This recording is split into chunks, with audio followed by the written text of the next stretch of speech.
বৃহস্পতিবার চর্চায় মুকুল রায়। দল বিরোধী কাজের জন্য দেশে প্রথম কারো বিধায়ক পদ খারিজ করল কলকাতা হাইকোর্ট। আসলে বিজেপি হয়ে ভোটে জিতে বিধায়ক হওয়ার পর যখন মুকুল রায় তৃণমূলে যান, তারপর মুকুল রায়ের বিধায়ক পদ খারিজ করার আর্জি বিধানসভার অধ্যক্ষের কাছে জানিয়েছিলেন বিরোধী দলনেতা শুভেন্দু অধিকারী। অধ্যক্ষ সেই আর্জি খারিজ করে মুকুল রায়কে বিধায়ক পদে বহাল রাখার সিদ্ধান্তই নেন।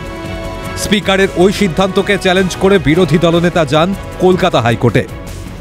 অবশেষে হাইকোর্টের নির্দেশে বৃহস্পতিবার খারিজ হয় মুকুল রায়ের বিধায়ক পদ। মুকুল রায়ের বিধায়ক পদ খারিজ হতেই তুঙ্গে রাজনৈতিক চর্চা। শুভেন্দুর আবেদন মঞ্জুর থাকায় তৃণমূলকে কটাক্ষ বিজেপির। শ্রমিকের মতে যেটা স্পিকারের করার কথা ছিল সেটা আদালতকে করতে হলো।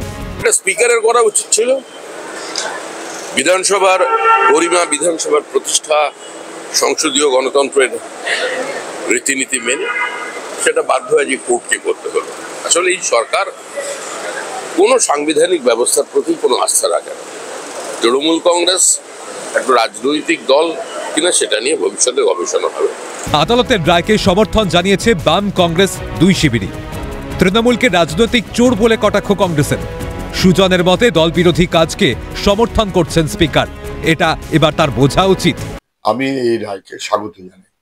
এটা ঠিক যে মুকুল রায় অসুস্থ, দেখলেও খারাপ লাগছে, কিন্তু এই খারিজ হওয়াটা স্বাভাবিক, সংবিধান সম্মত।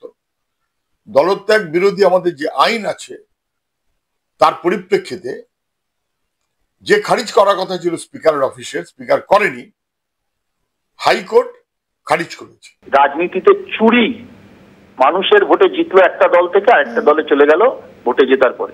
আদালতের রায়কে আমরা সম্মান জানাই। একটা কথা মনে রাখবেন, সত্য পরাজিত কখনো হয় না, প্রতারিত হতে পারে। এরা প্রতারণা করেছে মানুষের সাথে, বাংলার মানুষের সাথে।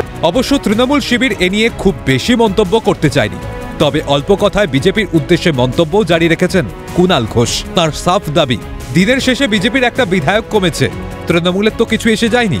কোনো মন্তব্য করব না। আর মুকুলদা শারীরিকভাবে খুবই সংকটজনক অবস্থায় আছেন, তার দ্রুত আরোগ্য কামনা করি।